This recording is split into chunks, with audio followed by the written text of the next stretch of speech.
All right, now there's a few other things you can run into in torsion. One is you can have multiple torsions applied to a shaft. This is on page 609.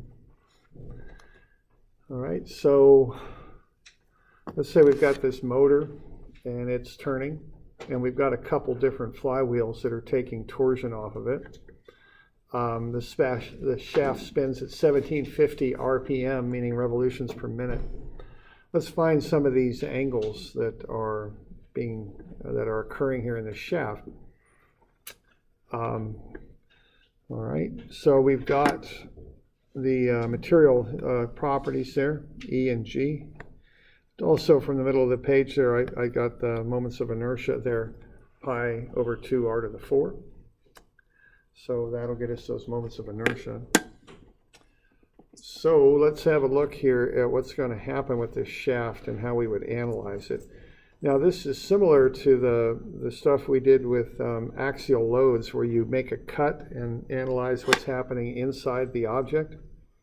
And we're going to do a similar thing. So what we have here is coming off that motor, we've got 200 Newton meters of moment coming around like that. All right, let's find the internal torsions that occur inside the shaft. So if I want to know what that internal torsion is between A and B, I can make a cut right there and take the left-hand side of the cut, similar to what I did with some of those axial loads earlier in the class. And based on that, I can solve on the internal torsion there in AB. All right, so what I'm going to do there, I'm going to go sum of torsions is 0. I got TA, which is 200. And let's see, what do we got going on here? Plus 120 plus 80. Oh, okay, I'm sorry. I kind of mixed up my slide here. I didn't quite see that. But what's happening here, I don't have the reactive torsion. So I need to find this first, this torsion at A. So to do that, what I do is I go to this diagram down here is where I'm starting. And I'm going to solve for the torsion coming out of the motor. Now what I've got here are these two torsions that are being taken off the shaft, the 120 and the 80. Now what I would do here would be to set up an axis system kind of like that is normally how this goes, and we've got a torsion coming around like that. So if you take your right fingers and roll them that way, your thumb will point out in this positive direction. So those counterclockwise torsions there are positive, so I'll call those all positive. So I've got the reactive torsion at A, right there, plus 120 plus 80. And if this thing's at a state of constant angular speed, which I'll assume it is, that means I got no acceleration, so the sum of those torsions is 0. So that torsion at A will be 200, but it'll be negative 200 to balance out the other two positives. So that'll be 200 as shown there, going back this way, okay? So that's 200 Newton meters. Now once I've got that, then I can go ahead and solve for those internals. So the first thing I need to do is to find that reactive torsion at the motor. Okay. So I can sum the torsions and set it equal to 0. I can use this first cut here, right through there, and take the right-hand side, and I can solve for the internal torsion. Okay. And what I would have there would be sum of torsions is 0. That would be negative 200 plus TAB. And I can solve for TAB, and that's going to come out to be positive 200 Newton meters. Okay. Now, what I'm doing is a very systematic approach where I'm starting at my reference point, which is point A there, and working my way out. Okay, now I will point out though that I could, really what's happening, I'm just taking the 120 and 80 and adding them up and getting 200 positive. I mean, that's kind of where that's coming from. That's what's happening to AB, but I'm using a little bit more of a systematic approach, which is often a good way to go, where I'm starting at the reference point A and working my way out. That's what I'm doing. Okay. So TAB is positive 200.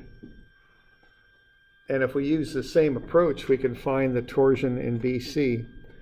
We'd have this would be 200, right? And then we got 120 coming back the other direction, okay? So given that, what's the torsion in BC? Yeah, it'd be 80, okay? And again, you know, we don't have to make this too hard. You can just have a look at this one here. It's 280 rolling over like that. You can see it, okay? So you get those two internal torsions. So the point here is what we want are the internal torsions, the torsions inside of the shaft. Similar to what we did for those axial loads earlier in the class. It's the same idea. So I've got the torsion in AB is positive 200 and the torsion in BC is positive 80. Okay, now that I've got those, I can go ahead and find those angles, T, L, I, and G. I've got the internal torsions now. I've got the lengths of the shaft, they're on the sketch. I found the moments of inertia, and I've got G, so I'm going to plug all this stuff in and I can get the angle, okay? So 200 times 0.8 divided by 1.27 times 10 to the minus 6 divided by 7 times 10 to the 9. And we can run those numbers, and what you can get is an angle in radians, positive 0.01797 radians. That's the twist that's occurring in AB. That's caused by that internal torsion of 200 Newton meters. Okay.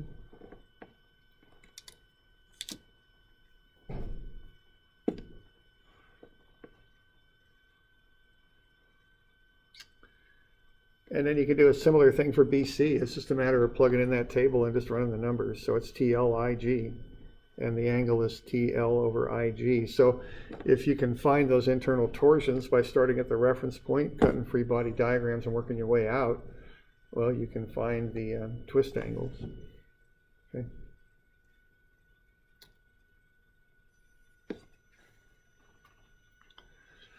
So I've got the units over here on the left, so don't bother with them in the table. It just kind of clutters it up, but I got all the units over here. So I got positive 80, length of 0.5, 50 centimeters there.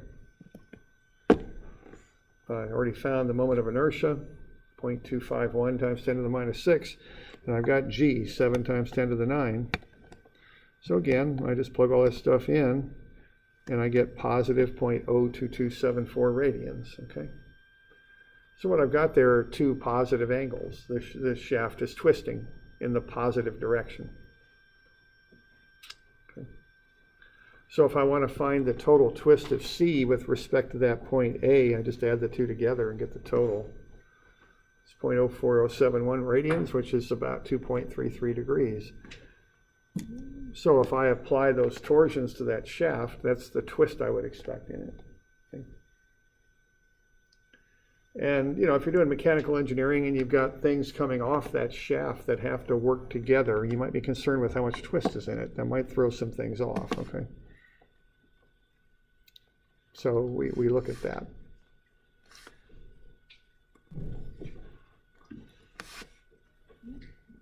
So we got any questions on that?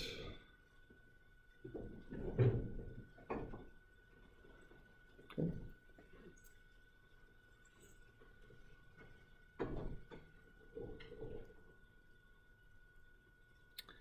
Well, we got another little bit to this. We've got the fact that the shaft is spinning at 1750 RPM. Okay, that's another little piece of information we're given. So let's go ahead and figure out what's going on here. Now, one thing to know is that when you're doing angles, RPM is kind of a dangerous unit to use. Really, radians is really where you want to go with that. So 1750 revolutions per minute, I want to convert that into radians per second. Okay. These formulas, when they're just kind of built in real basic, straightforward formulas like what we use, they expect angles to be in radians. That's the fundamental angular unit that we can work with. So 1750 RPM, or RPM is a revolution per minute, 2 pi radians in a revolution, 1 minute to 60 seconds. We can run through that, and we can get that 1750 RPM is 183 radians per second. Okay.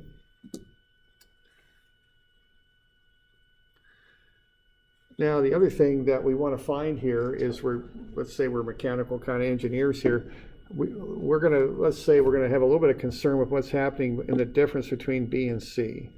Okay, so if we got this big shaft B, and let's say we put a mark on this thing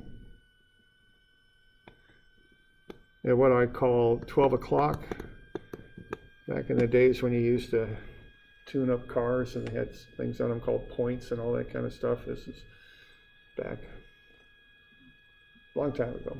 Okay, and you used to have this thing called a timing light, and you used to look at the fan belt, the pulley on there. There'd be some marks on it, and you try and get those aligned properly to get because you wanted a little bit of advance on your spark before your pistons hit top dead center. And this may not mean anything to you, I don't know, but it's something that people used to do. They used to tune up their car to make it run properly, and they wanted to be sure that their spark plugs were firing just a little bit in advance of when the piston compressed the air gas mixture. All right, so there was a point on there called top dead center, okay, TDC. And what I've got here is with those two shafts, those are supposed to be round shafts. They're not, that second one especially isn't too awful round, but there we go. Those two marks, let's say before we apply those loads, that they're both at top dead center, okay? Well, once we apply those loads, they're not going to be that way anymore. They're going to be a little bit out of alignment. We might have one there, and once those things start twisting, those marks aren't going to be perfectly aligned anymore, okay? Because of the twist in the shaft. You all with me there? So I might be interested, if I'm a mechanical kind of engineer, is after this one hits top dead center, how much is there a lag before the next one does, okay? So what I could do is look at the angular difference between them and the angular speed, and between that I could get that time difference, okay? So I've got 183 radians per second. Well, what I've got for the with the twist difference between B and C, it's 0.02274 radians. So if that's the angular difference after those shafts twist between C and B, I can divide that by the radians per second, and I'll get the time lag. So those aren't going to hit the original top dead centers at the same time. There's going to be a very slight time difference. Now, if that's a highly, that might make a difference. Who knows? I mean, depends on who has any idea. But that might be something you'd look at if you're a mechanical engineer. When those shafts start to twist, they're not running quite the same as they do, they're not oriented quite the same as they are when they're just sitting there. Because when they have a load on them, they twist a bit. That's the idea.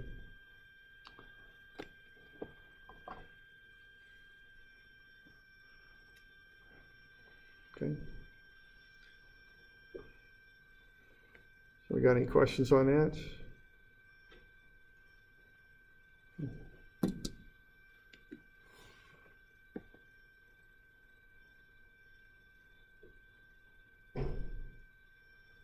Okay.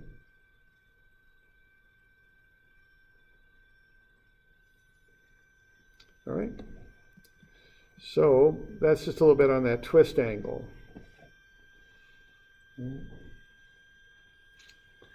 I got another, shall we get on that? We're good? Okay. Now I got another little bit of a problem here to look at, and we're not going to do the full one here. It's more than I really want to go through at the moment, but there is one little bit that I want to look at on it.